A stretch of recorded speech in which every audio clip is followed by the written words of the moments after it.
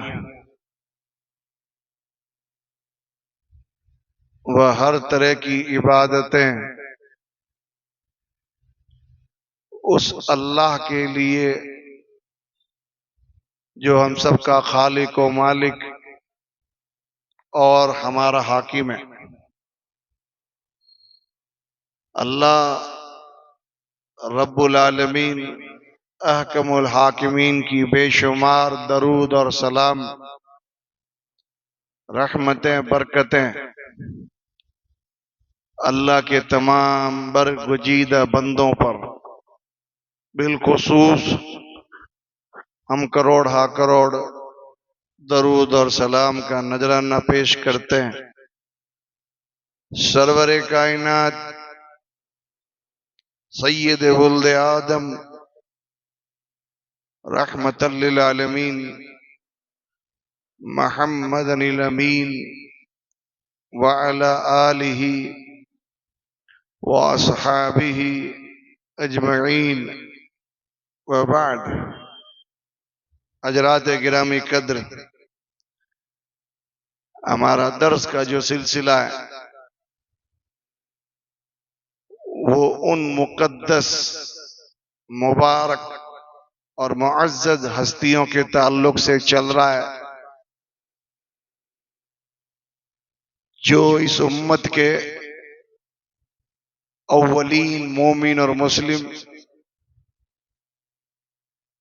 जो उम्मत की फलाह और बहबूदी के जामिन, जिन्होंने कुर्बानियां देकर दुनिया के हर खित्ते में अल्लाह के दीन को पहुंचाया, वो लोग जिनकी तारीफें अल्लाह का कुरान बयान करता है, वो लोग जिनकी शान बज़बान मुस्तफ़ा बयान हुई, वो कि जिन्होंने अपनी जिंदगी में ऐसी ऐसी चीजें और कारनामे छोड़े कि बाद वाले सब मिलकर भी ऐसे कारनामे अंजाम नहीं दे सकते। मेरी मुराद मोहम्मद रसूलुल्लाह सल्लल्लाहु अलैहि वसल्लम के साथी, आपके खिदमत गुजार और आपके इशारा अबरू पर सब कुछ कुर्बान कर देने वाले असहाब मोहम्मद सल्लल्लाहु अलैहि वसल्लम है, यानी सहाबा इकराम। सहाबा इकराम की शान, उनका मर्तबा, उनकी मंजिलत और उनकी अजमत के ताल्लुक से हमारी गुफ्तगू कई दर्स दुरूस से चल रही है। पिछले हफ्ते हमने बात छोड़ी थी कि सहाबा नाकिले शरीयत है, ये भी एक उनका एजाज है। नाकिले शरीयत यानी शरीयत को नकल करने वाले, और शरीयत है अल्लाह का कुरान और मुस्तफा जाने रहमत का फरमान। ये दो चीजें मिलकर शरीयत बनती है। कुरान को भी और हदीस को भी हम तक पहुंचाने वाले सहाबा, कुरान की भी और हदीस की भी हिफाजत का जरिया बनने वाले सहाबा इकराम।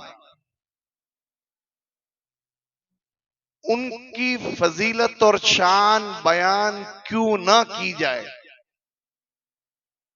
जिनकी फजीलत और शान रब का कुरान बयान कर रहा है, नबी सल्लल्लाहु अलैहि वसल्लम का फरमान बयान कर रहा है। एक तो ये क्यों बयान कर रहा है। दूसरा ये कि जब पूरी दुनिया में उनकी जाते अकदस पर हमले हो, उनकी शान में गुस्ताखियां हो,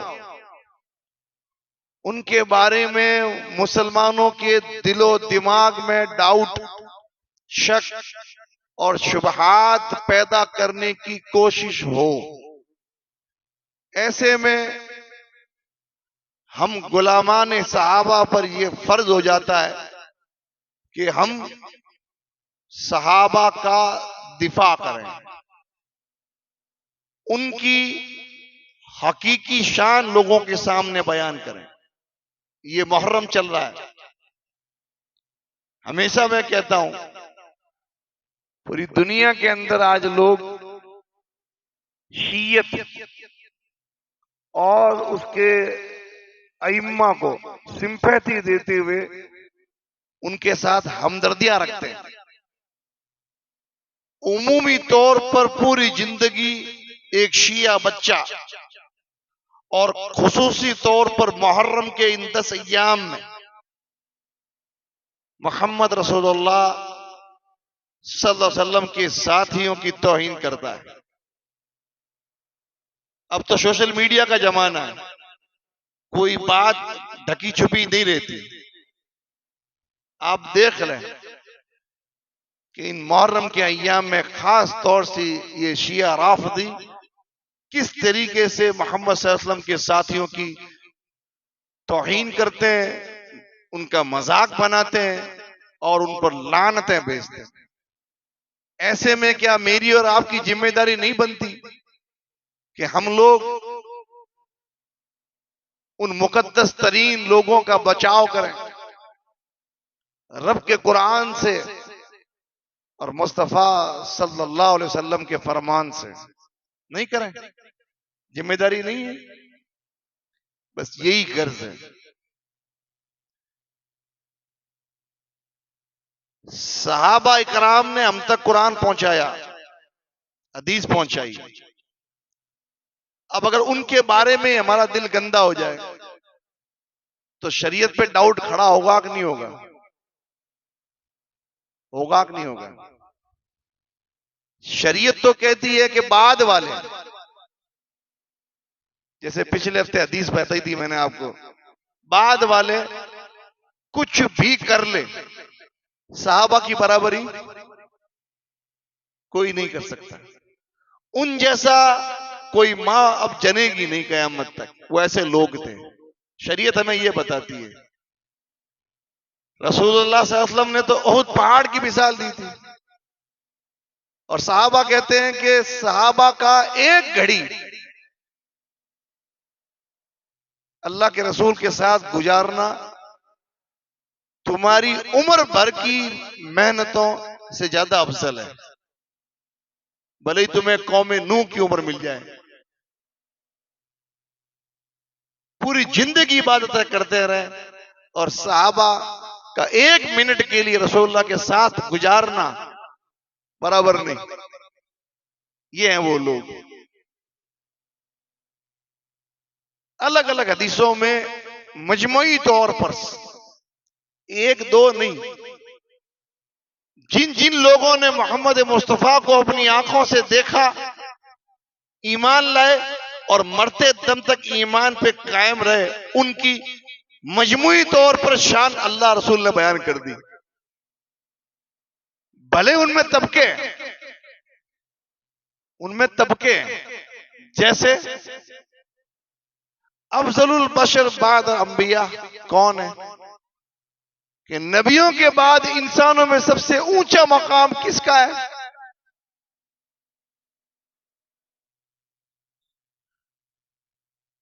सैयदना अबू बकर सिद्दीक रज़ी अल्लाह तआला अन्हु का। इसकी दलील कुरान के अंदर भी मौजूद है, हदीस के अंदर भी मौजूद है। नबियों के बाद तो एक तो शान ये हो गई। गिरोह के ताल्लुक से देखें तो अशरे मुबश्शरा, ये याद करें बात, मैं तरतीब से आपको बता रहा हूं ताकि कोई आपको गुमराह ना कर सके और डाउट में ना डाल सके। नबियों के बाद सबसे ऊंची शान इनफरादी तौर पर अबू बकर सिद्दीक रज़ी अल्लाह तआला अन्हु। कुरान ने उनको उलुल फज़ल कहा सूरह नूर में। गिरोह के ताल्लुक से देखें तो उनके बाद आता है अशरे मुबश्शरा। अशरा कहते हैं 10, मुबश्शरा कहते हैं खुशखबरी दिए गए। 10 वो लोग जिनको हुजूर ने अपनी जबाने रिसालत माब से खुशखबरी दी जन्नत की दुनिया में, उनको कहते हैं अशरा मुबश्शरा। जैसे एक हदीस आती है बुखारी मुस्लिम में, एक ही मजलिस में हुजूर बैठे और बयान शुरू कर दिया, अबू बकर फिल जन्ना, उमर फिल जन्ना, उस्मान फिल जन्ना, अली फिल जन्ना, अबू उबैदा इब्नुल जर्राह फिल जन्ना, अब्दुल रहमान बिन औफ फिल जन्ना, साद फिल जन्ना, सईद फिल जन्ना। 10 लोगों का एक ही मजलिस में बैठ के आपने उनको जन्नत की बशारत दी। 4 तो मैंने तरतीब से बयान किए, बाकी तरतीब उलट के बाद में। अब हुजूर ने तरतीब क्या बताई जन्नत की खुशखबरी में, वही तरतीब उम्मत ने आज तक चला के रखी। लेकिन आपको और मुझे गुमराह करने वाले तरतीब उलटना चाहते हैं। जन्नत की खुशखबरी देने की बात आई मजलिस में, सबसे पहले किसका नाम लिया?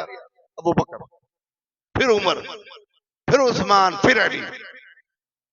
अब हमारे यार क्या कहते हैं? अली दा पहला नंबर। सुना होगा दमादम मस्त कलंदर, नहीं सुना? अली दा पहला नंबर। ये पहला नंबर कह के उम्मत को डाउट में डाला जाता है। पहला नंबर हुजूर ने दिया अबू बकर सिद्दीक को, ये नबी की तरतीब। अब नबी की तरतीब को उलट कर ये मिर्जा और उसके मानने वाले कि नहीं, अहले बैत तो अलग ही है। इतने कैसे अलग हो गए कि नबी की तरतीब उलट दे तू? नबी ने तरतीब बनाई, अबू बकर फिल जन्ना, फिर उसके बाद उमर फिल जन्ना, फिर उस्मान, फिर अली। और यही तरतीब सहाबा ने हमेशा अपने पास रखी जो नबी ने दी, कि सबसे अफजल अबू बकर सिद्दीक, फिर उमर इब्ने खत्ताब, फिर उस्मान जुन्नूरैन, फिर अली इब्ने अबी तालिब। ये तरतीब याद रखें, हदीस में यही है। अब जो इसको उल्टे समझ लो वो गुमराह है। मिर्जा साहब बड़ी चालाकी से इसको उलट देते हैं, शिया रवाफिज के कहे। और हैरानगी की बात देखें, मेरे माँ बाप कुर्बान अली के बेटों पर, उनमें से एक गालिबन मोहम्मद इब्ने हनफिया, अपने वालिद अली कर्रमल्लाहु वजहू के पास आते हैं और कहते हैं कि नबियों के बाद सबसे अफजल कौन? हज़रत अली ने भी मोहम्मद मुस्तफा के तरतीब को नहीं उल्टा और कहा अबू बकर सिद्दीक, फिर उमर इब्ने खत्ताब, फिर डरे कि कहीं अब्बा इसके बाद उस्मान का नाम न ले ले। फिर मैंने खुद ने आगे बढ़ से कह दिया अब्बा हुजूर उमर के बाद आप सबसे अफजल है। नहीं नहीं, मैं तो मुसलमानों का एक आम आदमी हूं। आपने उसी तरतीब को, अलमिया क्या है कि सैयदना अली रजी अल्लाह तआला अन्हु तो मोहम्मद मुस्तफा का अकीदा बयान कर रहे हैं कि नबियों के बाद सबसे अफजल अबू बकर उमर, खुद अली बयान कर रहे हैं, और यहां पर अली का नाम लेके तरतीब को उल्टा जा रहा है। हजरत अली उस आदमी को कोड़े लगवाते थे जो अली को अबू बकर पे अफजल कहता है। ये मिर्जा साहब की पीठ लाल हो जाती। ये कहते हैं ना कि मैं अगर जमल और सिफ़ैन में होता तलवार उठा लेता अमीर माविया के खिलाफ। तलवार उठाने के लिए हाथ होते तो उठाता, गर्दन भी जिस्म पे ना होती। अगर ये गुस्ताख खड़ा होके उसको कह देता कि अली सबसे अफजल, तो खुद अली उसको कोड़े मारते। तो अबू बकर उमर के बाद में अशरे मुबशरा 10 साहबा, इन 10 के बाद में अफजल तरीन जो हमारे उलमा बयान करते हैं असहाबे बद्र, जो मुसलमान बद्र के मैदान में आए थे मोहम्मद मुस्तफा के साथ, वो मर्तबे में दूसरों से ज्यादा बेहतर है। और दलील, फरिश्तों के सरदार रईसुल मलाइका जिब्रील अमीन ने पूछा अल्लाह के नबी आप बद्र वालों को मुसलमानों के बीच में कैसा पाते हैं? कि सबसे बेहतर, कि हम भी उन फरिश्तों को सबसे बेहतर मानते हैं जो बद्र में शरीक हुए थे मदद के लिए। मैदान बद्र में जो फरिश्ते आए वो फरिश्ते सबसे अफजल, और जो मुसलमान आए वो मुसलमान सबसे अफजल। और बद्र वालों के बारे में तो अल्लाह के नबी ने इतना आगे बढ़ के कह दिया था। कौन है ये लोग? सहाबा ही तो है ना। आप ये फजीलतें सुनते चले और साथ साथ राफजियों को और मिर्जा साहब को दिमाग में रखें, अरे यार इन लोगों के बारे में ये हमें डाउट में पे डाल रहे हैं, इन लोगों के बारे में जिनके बारे में अल्लाह ये कह रहा है, रसूल ये कह रहे हैं। मैदान बद्र में जो मुसलमान आए थे, हुजूर कहते हैं अल्लाह ने उनकी तरफ झांक के कहा कि बद्र वालों आज के बाद जो चाहे करो, तुम्हारा कुछ नहीं बिगड़ना। नेकी ना भी करे तब भी ये बद्र में शरीक होना इतनी बड़ी नेकी कि अल्लाह ने सारों को बख्श दिया। और बद्र के बाद हुदैबिया वाले, उनका भी अजीब मामला। रसूल जिस दरख्त की छांव में बैठे उसका जिक्र रब ने कुरान में कर दिया।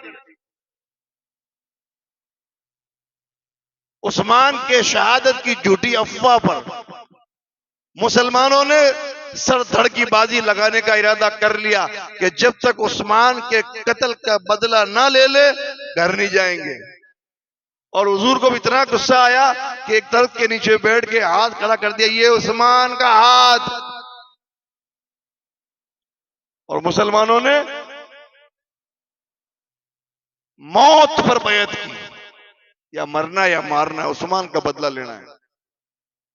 अल्लाह को ये अदा इतनी पसंद आई, अल्लाह ने कुरान में आयतें उतार दी, यदुल्लाहि फौका अयदीहिम, ए नबी आपके हाथ के ऊपर अल्लाह का हाथ था।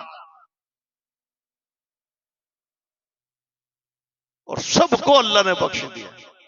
हुदैबिया, वक्त नहीं है वरना तफसील बताता कभी किसी और मौके पे हुदैबिया के बारे में बात करेंगे। हुदैबिया के बाद उहुद वाले जो मैदान उहुद में आए थे, मैदान उहुद के बाद आप जोड़ लें आम सहाबी, ये सब तबके हैं। इनमें एक तबका अहले बैत रसूल का भी है, रसूल के घर वाले। इन सब को क्या कहते हैं अपन? ये सब कौन है? सहाबा।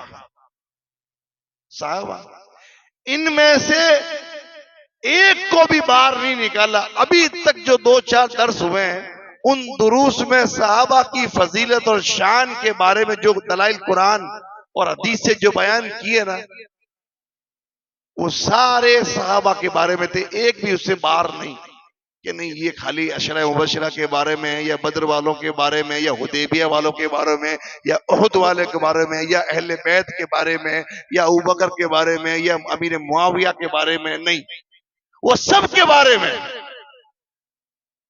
सब के बारे में ये अहकाम, ये फजीलत, ये शान और ये मर्तबा कुरान ने बयान किया, हदीस ने बयान किया, अलग स्पेशल तौर पर अलग अलग भी बयान किया।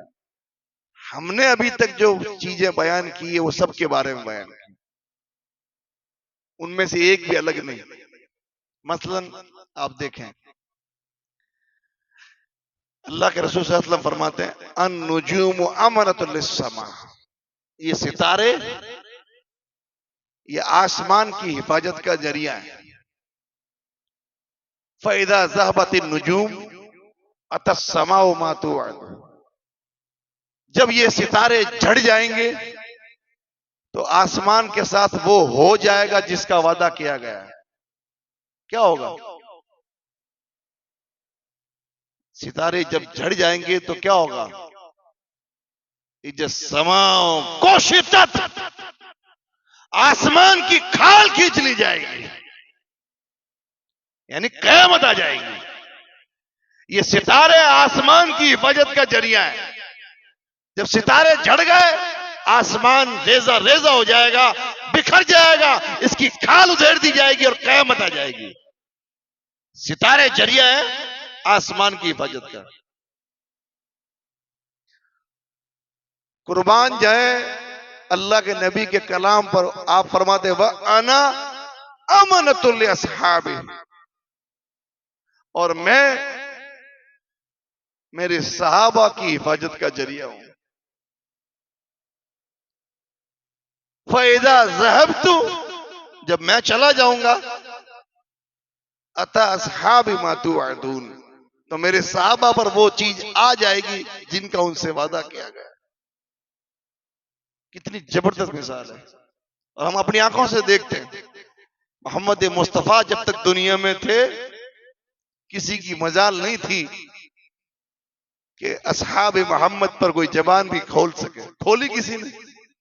पिछली बार मैंने बताया, खालिद इब्ने वलीद और अब्दुर्रहमान बिन औफ के बारे में सिर्फ बहस हुई, कोई गाली नहीं थी, कोई झगड़ा नहीं हुआ, सिर्फ आवाज तेज हो गई, थोड़ी बहस हो गई, तू ऐसा मैं ऐसा, बस। और अल्लाह के नबी ने कानून दे दिया, ला तसुब्बु सहाबी, मेरे साहबों को बुरा मत करो। जब तक नबी मौजूद रहे, साहबा के पर किसी लानती ने जबान नहीं खोली। कितनी मुबारक बात है, मैं मेरे साहबा की हिफाजत का जरिया हूं। जब मैं चला जाऊंगा, मेरे साहबा पर वो चीज आ जाएगी जिनका उनसे वादा किया गया। हुई कि नहीं हुई? अल्लाह के नबी सल्लल्लाहु अलैहि वसल्लम के जाने के बाद सहाबा के अंदर क्या क्या हुआ? लोगों ने सहाबा पर कितने हमले किए, उनके हुकूक को कितनी पामाली की, कितने फितने बरपा हुए। हकीकत है कि नहीं? सितारों की मिसाल, खुद की मिसाल, दो बड़ी बड़ी मिसालें देके क्या कहा? वह सहाबी अमनतुल उम्मती, मेरे सहाबा मेरी उम्मत की हिफाजत का जरिया है।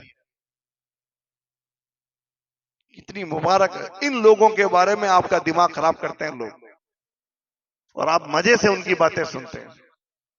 लानत हो मिर्जा इंजीनियर पर कि जिसके आने के बाद मुसलमान नौजवान, उनकी जबानों में इतनी ताकत आ गई कि हर एक गहरा गहरा असहाब मोहम्मद पर जबान दराजी करता नजर आता है। इससे पहले नहीं था मामला ये, इसने ताकत दे दी जबानों में, इस मलऊन ने, इस नीम राफ्ती ने। जिन लोगों के बारे में अल्लाह के नबी कह रहे हैं कि मेरे सहाबा मेरी उम्मत की हिफाजत का जरिया है, जब सहाबा दुनिया से चले जाएंगे तो उम्मत पर, मुसलमानों पर वो चीज आ जाएगी जिसका उनसे वादा किया गया है। और आई कि नहीं आई? साहबा के जाने के बाद उम्मत कितनी टूट गई, कितना उम्मत के अंदर तफरका पैदा हो गया, कितनी उम्मत मगलूब हो गई। उम्मत का कोई पुरसाने हाल नहीं था। जब सहाबा का दौर था, माओ की इज्जतें महफूज थी, बहनों की इज्जतें महफूज थी, जवानों के जिस्म महफूज थे, मुसलमानों की अम्वाल जो महफूज थे।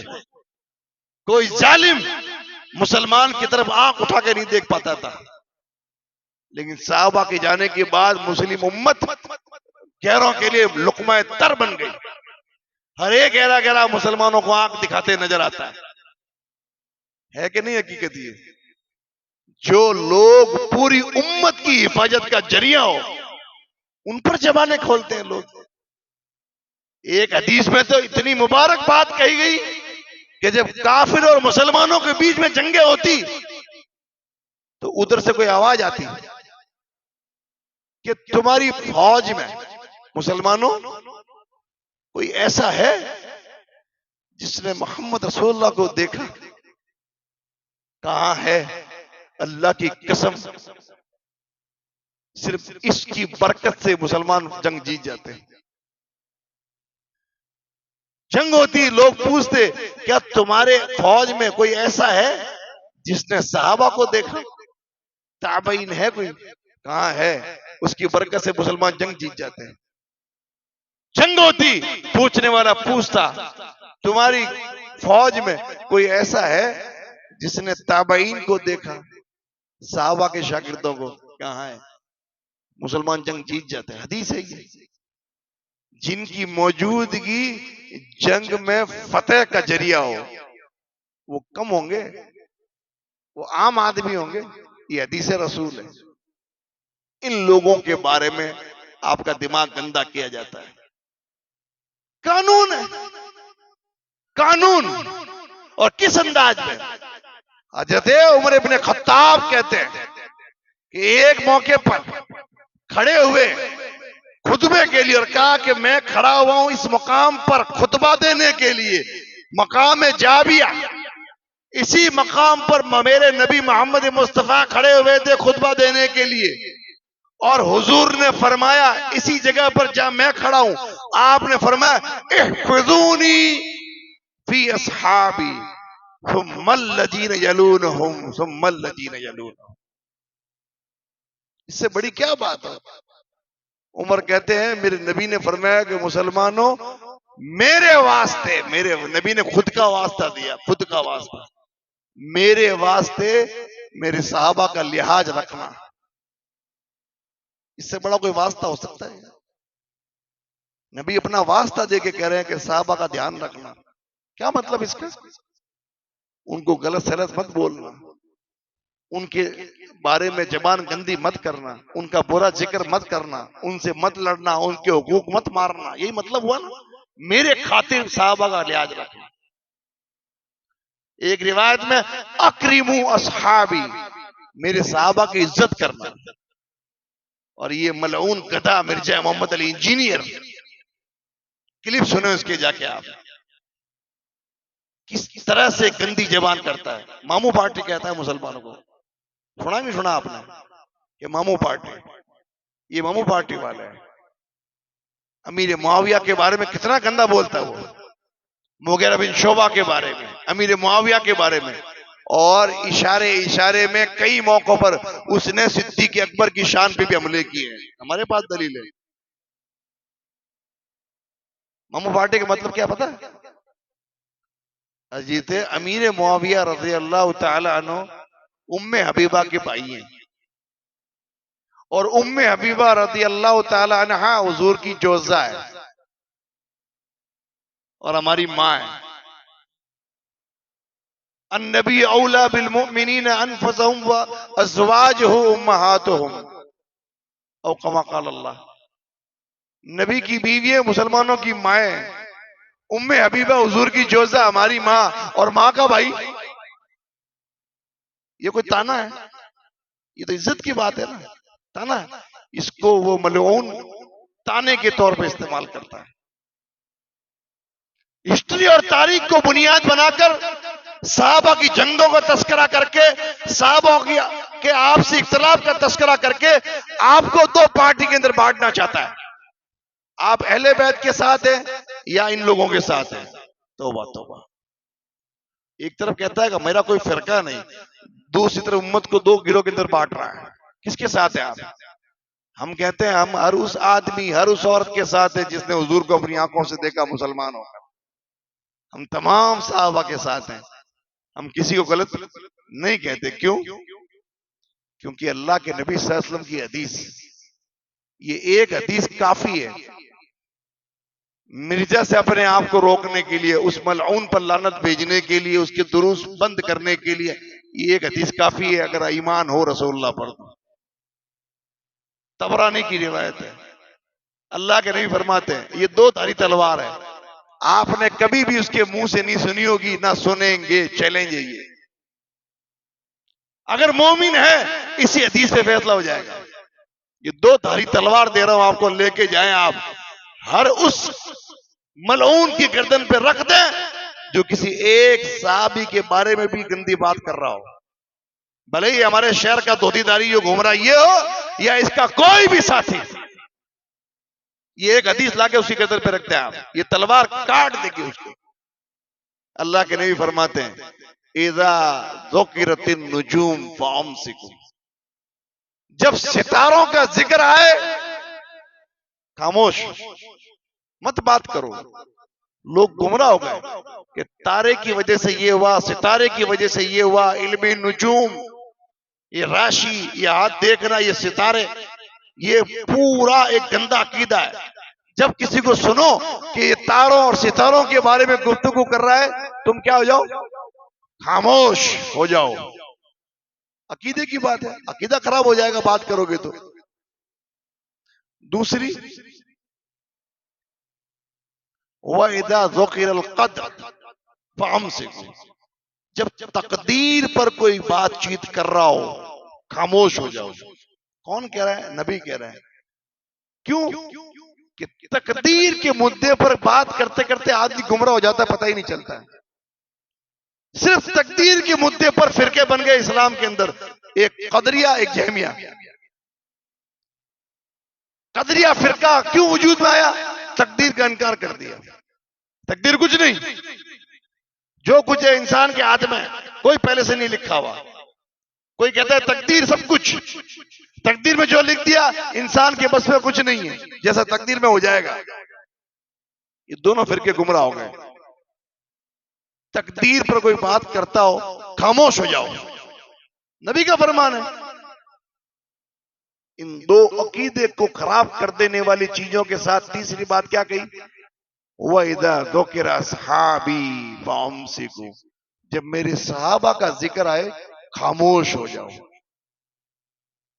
अब आप दिल पे हाथ रख के बताएं, मिर्जा इंजीनियर या उसके फॉलोवर या वो गधे जो बाजार में हदीस और तारीख लेके घूम रहे हैं, 28-12 हो या 28-13 हो, कैसी भी रिवायतें लेके जो घूम रहे हैं, इस हदीस पे अमल कर रहे हैं? वो दिल पे हाथ रख के इंसाफ से जवाब दें कि नबी ने फरमाया जब मेरे सहाबा का जिक्र आए खामोश हो जाओ, जबान मत चलो।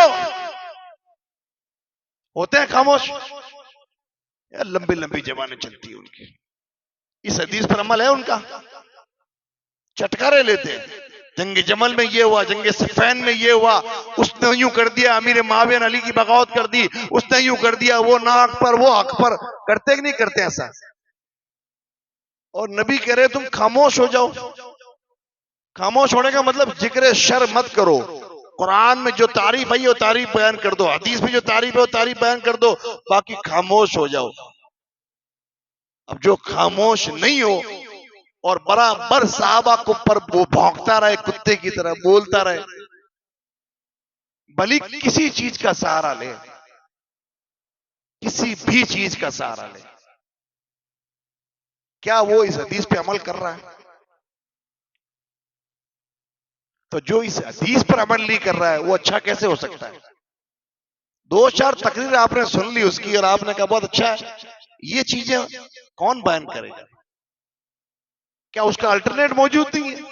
1450 साल बाद उसी ने दीन बताया हमें, जो इतना बड़ा हीरो बन गया हमारा आज, वो पुर फरेब नारे, मैं इल्मी किताबी हूं। अरे गधा है तू, ये क्या है? इल्म तेरी किताब में ये हदीसें नहीं आई थी, ये कुरान नहीं आया था।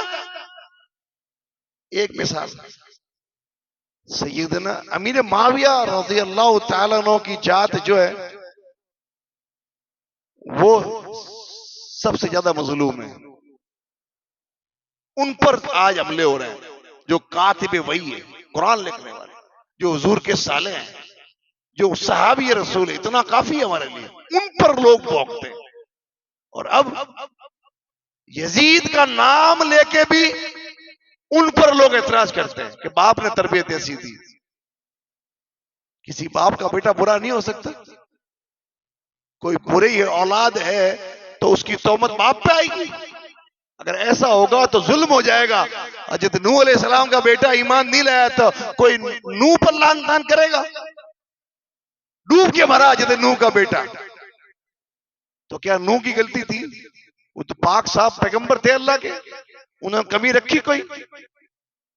यजीद उसका नाम लेके अमीर माविया पर, और एक लानती ने, अल्लाह की कसम मैंने सुना, एक लानती ने क्या कहा कि यजीद ने कुछ नहीं किया, बुरा वो जो उसका बाप, बुरा वो जो तीसरे नंबर पर, जो दूसरे नंबर पर, जो पहले नंबर पर, यानी माविया, उस्मान, उमर, अबू बकर।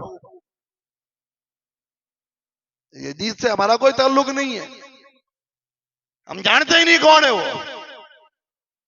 हमारा ताल्लुक अमीर माविया रज़ी अल्लाह तआला अन्हु से, वो सहाबी रसूल है। यजीद को तुम कुछ भी कहो, हम खामोश। उसके मुकाबले में हमारा ताल्लुक इमाम अली मकाम, नवासा रसूल, इब्ने रसूल, इमाम हुसैन रज़ी अल्लाह तआला अन्हु से। हम नहीं जानते यजीद कौन है। हमें तो हुक्म ये है कि सहाबी रसूल की इज्जत की हिफाजत करनी है हमें। हम अमीर माविया की हिफाजत करेंगे, शेखैन की हिफाजत करेंगे, और हर उस सहाबी की हिफाजत करेंगे जो पक्का मोमिन था, जिसने हुजूर को देखा। करेंगे कि नहीं करेंगे? एक बात आप देखें, इख्तलाफ, झगड़े, जंगे, बुरा भला, झूठे तोहमत लगाकर सारा कुछ किया जाता है। और मुकद्दस तरीन हस्तियां, कुरान वाली हस्तियां, हदीस वाली हस्तियां, बख्शी बख्शाई हस्तियां, उन पर एतराज किया जाता है। ये हो रहा है। अब आप देखें, हजरत अली और अहले बैत के नाम पर सहाबा पर लान तान कर रहे हैं लोग। यही हो रहा है। अब आप मुझे बताएं, अली की नाफरमानी ज्यादा गुनाह या मोहम्मद रसूलुल्लाह की नाफरमानी ज्यादा गुनाह? एक आदमी हजरत अली की नाफरमानी करे और एक आदमी मोहम्मद रसूलुल्लाह की नाफरमानी करे, गुनहगार ज्यादा कौन है? जो नबी की नाफरमानी करे वही गुनहगार ज्यादा है ना। अब आ जाइए, जंगे ओहद में अल्लाह के रसूल ने 40 के करीब सहाबा की एक टुकड़ी को एक पहाड़ी पे बिठाया और हुक्म क्या दिया? नीचे नहीं आना है। जंग जीत जाए, माल बटोरे गनीमत का, तब भी नीचे नहीं आना है। जंग हार जाए तब भी नीचे नहीं आना है। वजह क्या थी कि तुम वहां रहोगे, तीर अंदाज हो, तो पीछे से कोई हमला नहीं कर सकता। हुक्म दे दिया, मुसलमान जंग जीत गए। जंग ओहद में ऊपर बैठे साहबा में इख्तिलाफ हो गया। कुछ ने कहा चलो नीचे, अब तो क्या है, जंग जीत गए, काफिर भाग रहे हैं। किसी ने कहा नहीं, नबी ने मना किया है, हर हाल में ऊपर बैठना नहीं आएंगे। इख्तिलाफ हुआ, वो नीचे आ गए। जैसे वो नीचे आए, उस वक्त खालिद बिन वलीद जो है ईमान नहीं लाए थे, उन्होंने वो घात लगा के पहाड़ी के पीछे बैठे थे। उन्होंने देखा कि अब ये टुकड़ी जो तीर अंदाज की थी, ये रोके हुए थी, ये पीछे से हमला करेगा, हम रोक देंगे तीरों से। ये नीचे आ गई है, अच्छा मौका है। वो पीछे से खालिद इब्न वलीद आ गए। उधर से जो काफिर भाग रहे थे, उनको पता चला खालिद आ चुके हैं, वो भी वापस मुड़ गए और मुसलमान चक्की के दो पाटों के बीच में आ गए। कितना भयानक नुकसान हुआ। 70 साहबा शहीद हुए, हुजूर के दंदाने मुबारक शहीद हुए, आप गड़े में गिर गए। हालत ये हो गई कि आपके कत्ल की अफवाह उड़ गई। कितना भारी नुकसान। नबी की नाफरमानी हुई, जानी नुकसान हुआ, माली नुकसान हुआ, हुजूर के दांत शहीद हुए, कितना नुकसान हुआ। साहबा की एक चूक की वजह से हुआ, नबी की नाफरमानी की वजह से हुआ। अब कुरान पढ़ो, सूरह आले इमरान। अल्लाह की कसम, मैं हमेशा कहता हूं, अल्लाह ताला ने उन लोगों की चूक बयान की पहले, उसके बाद माफी का ऐलान करके क्या साबित किया कि ये मेरे इतने चहेते लोग हैं कि बड़ी से बड़ी चीज भी ये कर गुजरे, अल्लाह की कसम मैंने इनको माफ कर दिया। और माफी किस अंदाज में? याद रखना, नाफरमानी नबी की, उसकी वजह से 70 साहबा का नुकसान, जीती हुई जंग हार गए, नबी के दांत शहीद हुए, इतना कुछ हुआ। कुरान ने एक ही रुकू में 3 बार कहा, वाफु अन्हुम वस्तगफिर लहुम वशाविरहुम फिल अम्र। पहले कहा कि हमने माफ कर दिया इन लोगों को इतनी बड़ी गलती की वजह से, फिर कहा वाफु अन्हुम वस्तगफिर लहुम, ए नबी आप भी इनको माफ करें, फिर कहा इनके लिए दुआएं करें, और फिर कहा वशाविरहुम फिल अम्र, इनको मशवरे में हमेशा शरीक रखें। इससे बड़ी क्या बात हो सकती है? इससे बड़ी क्या बात हो सकती है? अहले बैत और अली रज़ी अल्लाह तआला अन्हु का नाम लेके सहाबा से दूर करने की कोशिश हो रही है, और यहां मोहम्मद रसूलुल्लाह की नाफरमानी के बाद अल्लाह इस अंदाज में कह रहा है कि हमने माफ कर दिया, नबी आप भी माफ कीजिए और इनके लिए इस्तगफार कीजिए। अल्लाह को पता नहीं था इनके बारे में ये कुछ, इतना कुछ होगा इनके बीच में, जंगे जमल, जंगे सिफ़ैन, झगड़ा टंटा, अल्लाह को पता नहीं था होगा? पता था ना। सूरे हदीद आयत नंबर 10 पढ़िए, साफ अल्लाह ने कह दिया, कुल्लु वअदल्लाहुल हुस्ना, कुल्लु वअदल्लाहुल हुस्ना। इन तमाम सहाबा से अल्लाह ने अच्छा वादा किया है। हुस्ना से मुराद जन्नत है, जन्नत का वादा किया। अल्लाह को पता नहीं था ये ऐसा कुछ करेंगे। अल्लाह ने फिर भी कुरान में कहा, यौम ला युख़ज़िल्लाहुन नबिय्य वल्लज़ीना आमनू मअह, कयामत के दिन अल्लाह ना नबी को रुसवा करेगा, ना नबी के साथ वालों को रुसवा करेगा। इतने सर्टिफिकेट एडवांस में क्यों दिए अल्लाह ने? मुझे और आपको समझाने के लिए कि ये वो लोग हैं कि जिनकी बड़ी से बड़ी गलती भी अल्लाह के यहाँ काबिले माफी है। अल्लाह माफ कर रहा है, तू पकड़ने वाला कौन होता है? तू पकड़ने वाला कौन होता है? पहला पारा कुरान का आखिरी आयतों के अंदर क्या है? तिल का उम्मतुन, नबियों का तस्करा करने के बाद, ये मैं कुरान बता रहा हूं आपको, नबियों का तस्करा करने के बाद अल्लाह ताला ने क्या कहा? तिल का उम्मतुन, ये एक उम्मत थी, कद खलत लहा मा कसबत, इन्होंने जो किया वो इनके लिए, वलकुम मा कसबतुम, तुम जो कर रहे हो वो तुम्हारे लिए, वला तुसअलून अम्मा कानू यामलून, और इनके बारे में अल्लाह तुमसे नहीं पूछेगा। इनकी गलती है, इनकी चूकों के बारे में अल्लाह तुम्हें नहीं पूछेगा। साहबा के चूकों के बारे में अल्लाह तुम्हें नहीं पूछेगा। तुम्हें पूछेगा तो यही पूछेगा कि जब मैंने नबी के जरिए कहलवा दिया था कि साहबा को बुरा भला मत कहना, जब मैंने कहलवा दिया था कि साहबा का जिक्र शर मत करना, जब मैंने कहलवा दिया कि साहबा का जिक्र है खामोश रहना, जब मैंने कहलवा दिया कि मैंने सबको बख्श दिया, जब मैंने कहलवा दिया कि सबको जन्नत दे दी, जब मैंने कहलवा दिया कि सबसे दरगुजर कर लिया, जब कहलवा दिया कि सबसे राजी हूं, फिर उसके बाद तूने उनका गलत तस्करा क्यों किया? क्यों उनकी बुराई की? क्यों उनके इख्तलाफात को लेके उम्मत के अंदर इख्तलाफ पैदा किया? क्यों किया? क्या जवाब देंगे मेरे भाइयों? साफ साफ हुक्म क्या है? ये दूसरी दलील जिस पर वो अमल नहीं करता, जो मैंने सूरह हशर की आयत नंबर 10 पढ़ी, वल्लज़ीना जाऊ मिन बादिहिम यक़ूलूना रब्बना इग़फिर लना व लि इख़वानिना अल्लज़ीना सबक़ूना बिल ईमान। कि मुसलमानों का तस्करा करते हुए अल्लाह ने कहा, परवरदिगार, मुसलमान कहते हैं कि ए हमारे पालने वाले, हमारे उन भाइयों को बख्श दे जो हमसे पहले मोमिन थे, और उनके बारे में दिल गंदा मत करना। कुरान ने एक मुसलमान की निशानी बताई कि एक मुसलमान तो कहता है कि अल्लाह साहबा को बख्श दे और साहबा के बारे में दिल पाक और साफ रखना। एक मुसलमान तो दुआ करता है दिल की पाकी की साहबा के बारे में, और ये आपका दिल गंदा कर रहा है। आखिरी सवाल, दिल पे हाथ रख के बताओ, मलऊन मिर्जा मोहम्मद अली इंजीनियर को सुनने वाला पाबंदी से, क्या उसका दिल हर साहब के बारे में साफ है? कसम खा के कह रहा हूं, कसम खा के जवाब देना। जो मिर्जा इंजीनियर को सुनता है पाबंदी से, क्या उसका दिल हर एक साहबी के बारे में पाक है, या किसी न किसी पे डाउट करता है?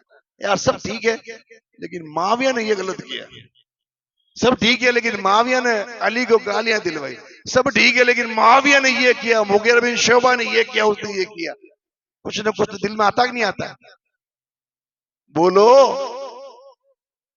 चश्मा उतार के बोलो। ये मत देखो कि मिर्जा साहब का रद्द हो रहा है, ये देखो कि कुरान की आयत समझाने की कोशिश कर रहा हूं।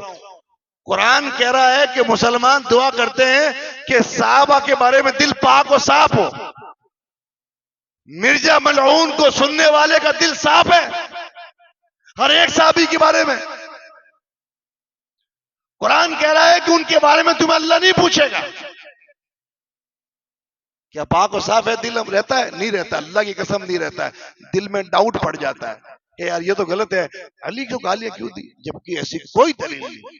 सिर्फ दलीलों का खिलवाड़ करके ऊपरी ऊपरी तर्जुमा बता के आपको गुमराह किया जाता है। मेरे भाइयों और दोस्तों, ये इस दर्स का, तमाम दुरुस का खुलासा यही है। आज का दर्स उन लोगों को ना सुने जो आपको कुरान की इन बातों पर अमल करने से रोक रहा है। ऐसे लोगों को मत, उनसे दीन मत ले जो साहबा के बारे में दिल गंदा करता है, दिमाग गंदा करता है। ये जो दलील रखी मैंने आपको, दिल पे हाथ रख के रात को सोते वक्त सोचना क्या हमारा इस पर अमल है कि नहीं। हम खामोश होते हैं कि नहीं होते हैं साहबा के बुरे तस्करे पर? हज़रत इब्ने अब्बास कहते हैं कि साहबा, अल्लाह ताला को पता था साहबा के बारे में, लेकिन उसके बाद भी आप देखें,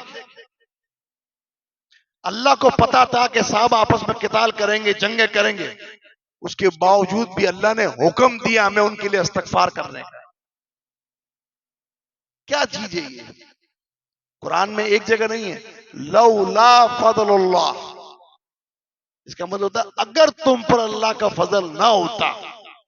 क्या मतलब इसका? जैसे मैं कहूं अगर तू मेरा भाई नहीं होता तो तुझे देखता मैं, यानी मैं साबित कर रहा हूं कि तू मेरा भाई है और तेरे मेरे रिश्ते की वजह से तुझे माफ कर रहा हूं तेरी गलती पर। यही मतलब हुआ ना?